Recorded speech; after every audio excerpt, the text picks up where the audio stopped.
Okay, so well, good evening, and let's start this webinar. Maybe someone else joins later on, but if not, you can always check it out being recorded later on. Yeah. So the objective of today's webinar, well, first of all, I apologize for the first kickoff webinar because it was a very short notice, and actually I did it only for the purpose of being recorded, but it was an agenda problem. But for this one, we had a little bit more of time to plan ahead, and as I said in the first recording, my intention is to organize a webinar every week where we are gonna, well, look at some of the elements from the logistics part, that is the activities, the case studies, the group work or whatever. And at the same time, in some of these webinars, also go in detail, like the one today, go in detail in some of the contents of the module, which I believe that maybe it's a little bit hard to explain in some slides in a PowerPoint, even if they are with voiceover. And it's good to, well, to share a few minutes like this where we can where I can explain a little bit better the content of this PowerPoint or this theme, and if there are questions, then we can share them together. Yeah. So so for today's, if it's okay with you, I will start with the presentation, and then when I finish, we can go through if there are any doubts in relation to activities from phase one, which we have already finished, but some of you still have to provide or submit the activities, and specifically for activities number 3 and 4, which are the ones we are just starting today, and we have still a couple of weeks to go through. Yeah. But before that, and as I said the presentation, I'm gonna share with you my screen, and you'll see hopefully right now. Well, you see nothing, but now you should see the the contents of the voiceover number 3 of phase 1. Yes, so that's something that you have already probably seen, and you have listened to the recording. But for 20 minutes, what I wanted to explain it a little bit in detail, and obviously, if you have any doubts or anything, just interrupt me because I cannot see you now, and we can discuss or make the presentation a little bit smoother. Yeah. So the objective of this voiceover and this content, it is to make a thought, to give some reflection of which is the role of a sport manager when it comes into building a new sports facility. Yes. So this probably applies a lot to the fitness and wellness industry rather than to conventional sports facilities such as football fields or sports halls. But having said that, the methodology we follow, it could apply to any type of sports facility. Actually, it could apply to any type of facility, not even for sports facilities. Yes, but since this is something that it comes from my experience of these last years as a consultant, uh, probably you won't find anything similar in any book or any article, since this is basically comes from my experience, and at least 7 sports facilities have been built from zero, from scratch, following a little bit this methodology. So this is something that at least in different places in the world, especially in Catalonia, Spain, and also in South America, in Chile specifically, they apply following this methodology. Yeah, so which is this methodology? Well, the first the thing it is that if we think, for instance, in an investor that asks us as a sports manager specialist if it would be feasible, economically and financially feasible, to build a sports facility, a fitness center or a gym or a wellness center in a specific place, what we should do. So we would follow this methodology based on 3 specific steps, very specific steps. Yes, the first step would be probably quite logic, to make or to develop a market research. Yes, but this market research, it is not a market research, traditional market research based on an in-depth analysis to make sure that you provide some insights and some information for the provision of services, for the prices, for the let's say proposal of positioning, for market segmentation, and so on and so on, which is something you always will have to do, obviously, if this project goes forward. But right now, at this very beginning, you only need from this market research to identify two key variables. The first variable, it is an estimation of the number of members that this sports facility that I'm planning is gonna be able to hold. Yeah, so if we think in a gym that membership goes as much as they want and they pay a fixed monthly fee of whichever amount or a term fee or whatever, we should be able to analyze according to the population in the area of influence, which would be the number of membership that we would cater for this facility. And the second element would be which would be the proposal of price. Yes, obviously these two variables are interrelated together. So the higher the price, the lower or the less people will be prepared to pay that amount of money to go there. Yeah, so here we can kind of make a very simple market segmentation based on prices. Yes, but that would be the first step of this process. This first step basically ends up in a methodology where we, according to the membership fee, for instance, we can decide, looking at the variable which is our interrelationship, which is between cost and quality. I know that this is a little bit, let's say, dramatic, yeah, but taking into account the concept of quality related to price, if we think in that these are prices for the area of Barcelona, obviously prices may change in different places of the world, but here in Barcelona, for a medium high quality gym or fitness center, that would cost between 50 and 90 euros per month. Yeah, so to have a facility like this, we should have 1.5 square meters per person. Yes, so we decide that we are in an area in Barcelona city or whatever, whichever city, that there's going to be sufficient demand of medium high quality of service. We are going to charge, I don't know, 70 euros per month, and this means that we will need to build 1.5 square meters per person. If we have made this market research, as I said before, and we identify that we may have, I don't know, 2,000 members, then we will have to build 3,000 square meters. Yeah, this is 1.5 times 2,000. Yeah, so the first step is already done, where we can see that we will have around 2,000 members that they are going to pay 70 euros per month, obviously times 12 to have an overall yearly amount of income. And at the same time, we know that we will have to build 3,000 square meters. Yeah, so we have important information in relation to the economic, which is the operational income, and also from the investment part, the financial part, where it is the amount of money we will have to invest. At least we know now the number of square meters per person.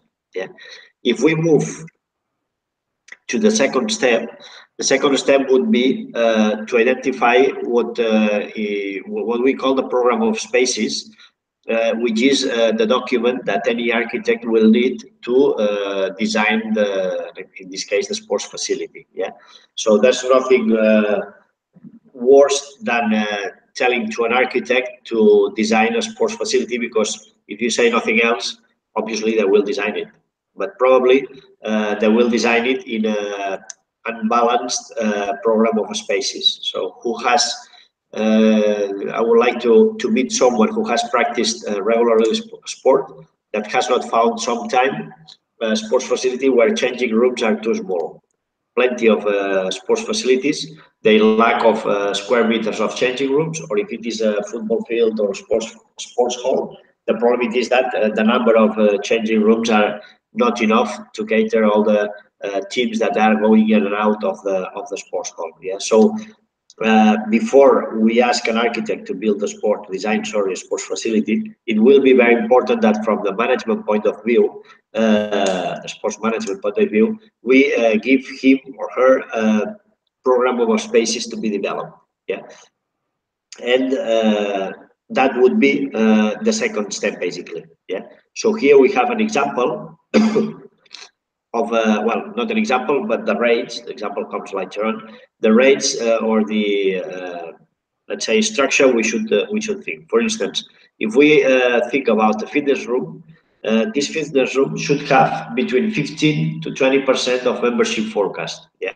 So if we were saying that we would build a sports facility for 2,000 members, then we will have to design a fitness room of 300, between 300 and 400 square meters, which is the equivalent of this 15-20%. Yeah. Then we have other areas, such as the larger aerobics room, where there are a lot of activities that they bring choreography and they are moving on sides movement and up and down. That we will need between 120 and 140 square meters. And then other aerobics rooms, where we practice activities that they are not, let's say, with movement, for instance, Pilates or yoga or even indoor cycling, where we do not move from the place we are. These rooms can be smaller, between 80 square meters or 100 square meters. Yeah. We will probably have also a swimming pool, and the swimming pool usually they have a very structured dimension, which is 25 meters long. And if we have 6 lanes, it's going to be 12.5 meters. If we have 8 lanes, it would be 16.5 meters. This is something, let's say, traditionally approved by the International Swimming Federation. And then other areas, such as if we have a whirlpool or a sauna or steam bath or whatever. Yeah.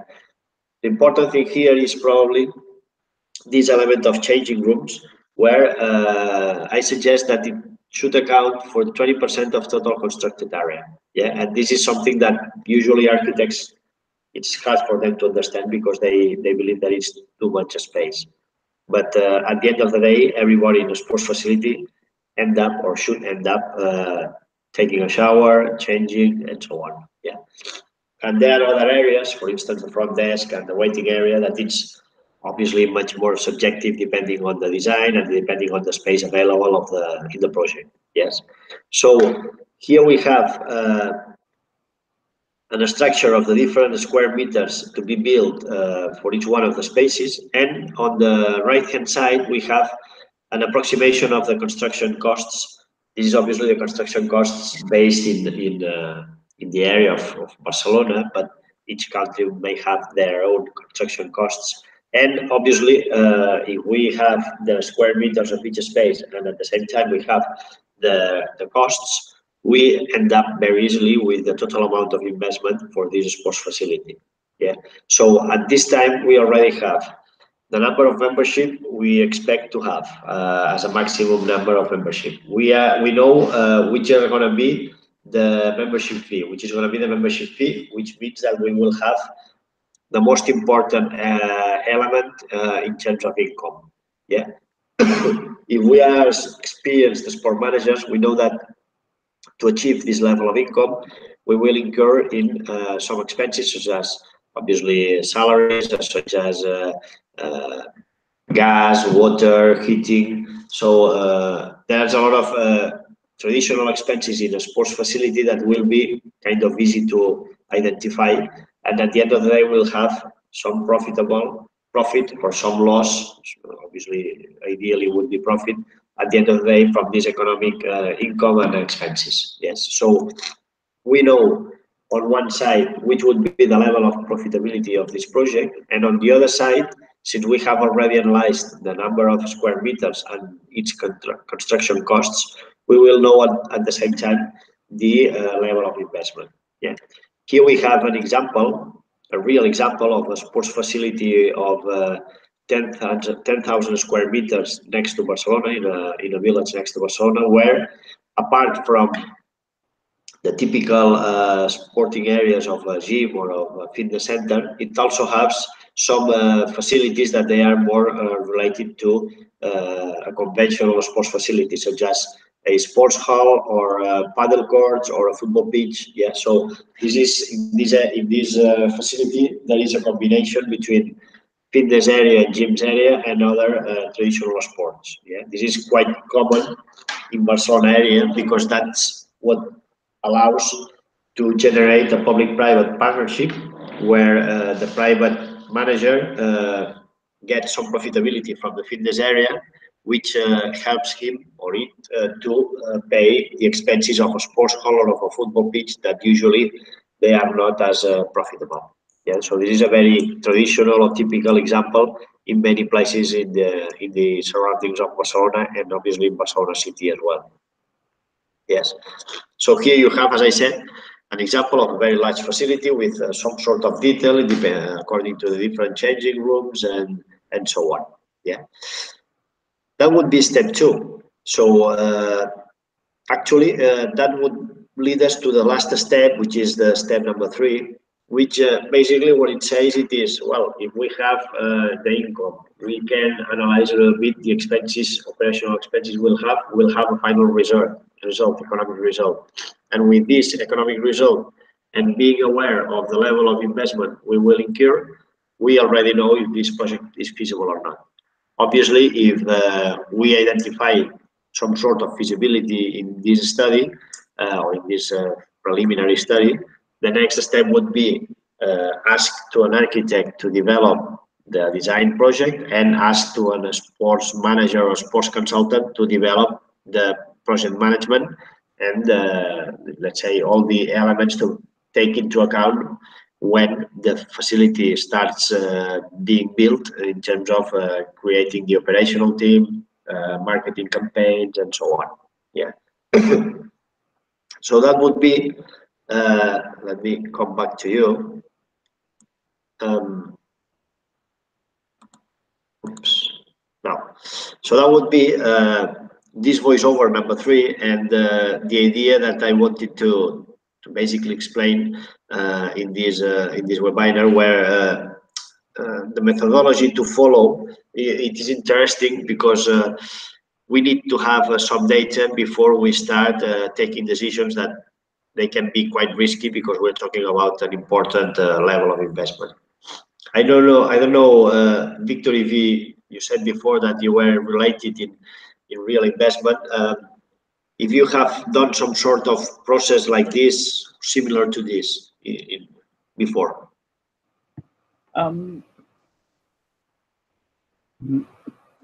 Well, I was teaching at a University of Applied Sciences, and if we were, for instance, to have, there were assignments about, okay, can you calculate capacity that a certain area needs to have? So yeah, then you definitely start thinking, okay, how many people will be there for how long? You also start to figure out the logistics.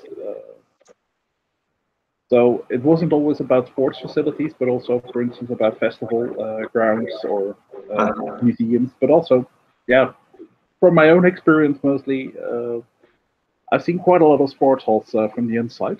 And it's also interesting to notice the difference, because if I see a sports hall here in the Netherlands, it's usually just a sports hall. Yeah. And well, hence it was interesting to hear you comment about if it's only a sports hall, it's not that profitable.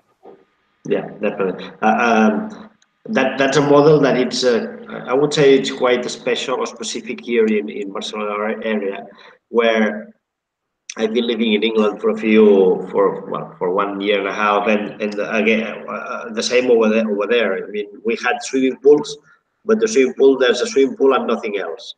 And obviously, it is basic to have swimming pools for children to learn to swim, and it has many social uses, definitely, that's for sure, and medical uses as well for elder people and so on. So no doubt about that. But if you have only a swimming pool, it's going to be very difficult to make it profitable from the economic point of view. Whereas if you include over there a fitness area, an aerobics room, or whichever other sports services, you still provide the same service to kids or to elderly people, but at the same time you guarantee some sort of profitability, which that's not only the point. The point is that if you guarantee some sort of profitability, you will guarantee as well the interest of the private sector.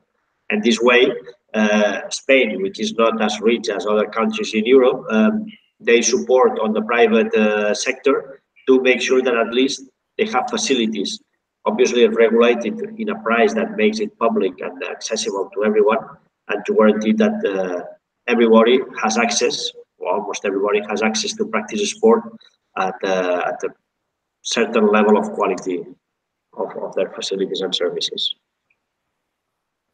Okay. Yeah. Well, it's especially the public-private partnerships that I definitely noticed there, and yeah, the other thing that I've noticed. Well, I'm from the Netherlands, but I'm also doing something with sports in Belgium, and there's already a huge difference in the price you have to pay if you want to rent a hall, for instance. I mean, in the Netherlands, there's halls that easily go for 70 euros an hour as the public fee. That's not even the event fee. While in Belgium, they already consider it really expensive if it costs 30. So yeah, that happens. That's very curious because obviously for us, 70 euros to rent a sports hall, it would be very, very expensive, honestly. Even though if it's a team, and obviously you share expenses with the rest of the team players, but still could be quite expensive. Yeah. So it's very interesting in this, especially in the Europe area, where we theoretically have these welfare states, yes, where there are some public services that provide because we pay a lot of taxes. So it is interesting that in terms of sport, there are very large differences between countries. We don't have these differences in education or in health, but when it comes into sport, it is strange, or it is surprising, like the differences we have, for instance, in Finland or in Sweden. They can even have most of facilities for free, because obviously they pay a lot of taxes and so on.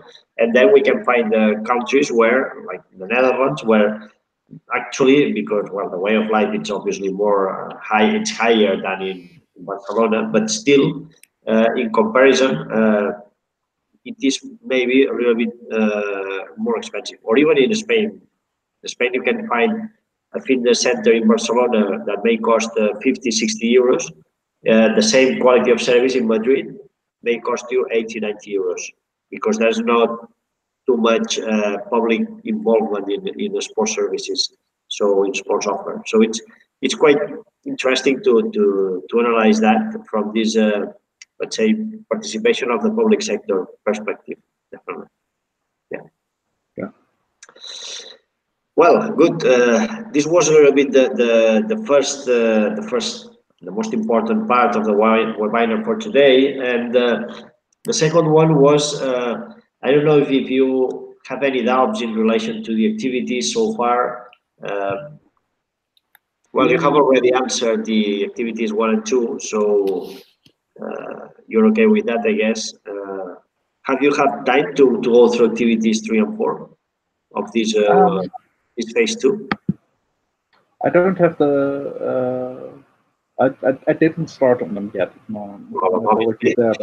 It's just Monday, so I completely understand. So let me before you start going through them and the rest of the teammates that may listen to this recording later on, let me just explain a little bit activities number 3 and number 4, because they are quite straightforward. Yeah, activity number 3 is going to be an individual activity, again as number 1 and number 2. And it is based on a case study, a quite brief case study, where 4 questions have to be answered, and they are very direct and very, I would say, as I said, straightforward answers. Yeah, so I believe that it should not take too much time to go through this activity. And since it is an individual one, you can do it whenever you want. Yeah. Activity number 4, it is a group activity. It is one of the 2 group activities we'll have in this module. The other activity will be activity number 6. And for that activity, well, obviously, as any other group activities, you may choose people you want to be with, or with Lucas, what we will do is to assign the teams randomly. Yeah, so I'm not sure, Lucas, if we have already done the teams or not. No, not yet. That was the point that I wanted to just mention, that if anybody from all of this group has any preference to work with someone, just let me know and we will consider it. If not, by I would say Wednesday evening or Thursday morning, we will split you in different teams randomly. Okay. So, and how big will the groups be? You are, if I'm not mistaken, just let me check, because you are group of 11 people, so it means that yeah, small teams, 3 people. We could have like 4 groups with 3, or 1 group with 2, so that could work. Yeah. Yeah, it's exactly the same what I said for the Spanish module, Lucas. So yeah, good. What I will do tomorrow, I'm going to share a message with you. I will send a message and I will share some kind of Excel spreadsheet where you could sign up for different teams. And you will have time until Wednesday night. Those of you that will submit it, or those of you that will sign for it, we will consider it. Those of you that won't say anything, we will just randomly split you into different teams, and that's it. Yeah. Yeah. What it would be interesting, obviously, everything can change, but what would be interesting, it is that we keep the same group for activity number 4 and activity number 6. Yeah, absolutely. Activity number 4 is pretty straightforward. It is not that much of workload, and it is made in groups, but it could perfectly be done individually. But it is true that activity number 6, it is a little bit more, let's say, there's a little bit more of workload. And therefore, it will be interesting over there to split a little bit the tasks amongst the group to make sure that, well, there's a lot of workload along this module. Yeah. Well, as Lucas said, if you have a partner that you feel okay to work with, just let us know via email or via this Excel sheet that you will submit, and if not, we will just assign randomly. And obviously, if you have any doubts in relation to the activities, just let me know and we can go through. But I believe that for these activities 3 and 4, you should not have too many doubts in relation to them. Okay. And the deadline was 24th? 24th, yeah. It's not the upcoming Sunday, but in 2 weeks Sunday. So it's like, you have pretty much like almost 2 weeks for it. Yeah. Yeah, you have plenty of time, and each module is 2 weeks time, and the activities are these two weeks. And as I always say, if there's someone that because they have working problems or they are abroad or whatever, they need a little bit more of time, no problem with that. But I won't say it anymore because I've seen that a lot of people has taken this work and there are not many replies so far, so I will not insist on that. Yeah, better. Yeah, exactly. So, well, I don't know, Victor, if you have any doubts or anything you would like to comment? No, I think I'm fine for the moment. Great. Good. I guess in case I have questions, I can reach out. Absolutely. Okay, thank you. All right. You're welcome. So, well, thank you very much. And, well, we'll keep in touch and we just keep following with the content of this module, and anything you need to clarify, just contact me and I'll try to help you as much as possible. Yeah. Okay. Thank you. All right. Thank you. Have a nice evening. Bye-bye. Lucas, have a nice evening as well. Bye-bye. Ciao.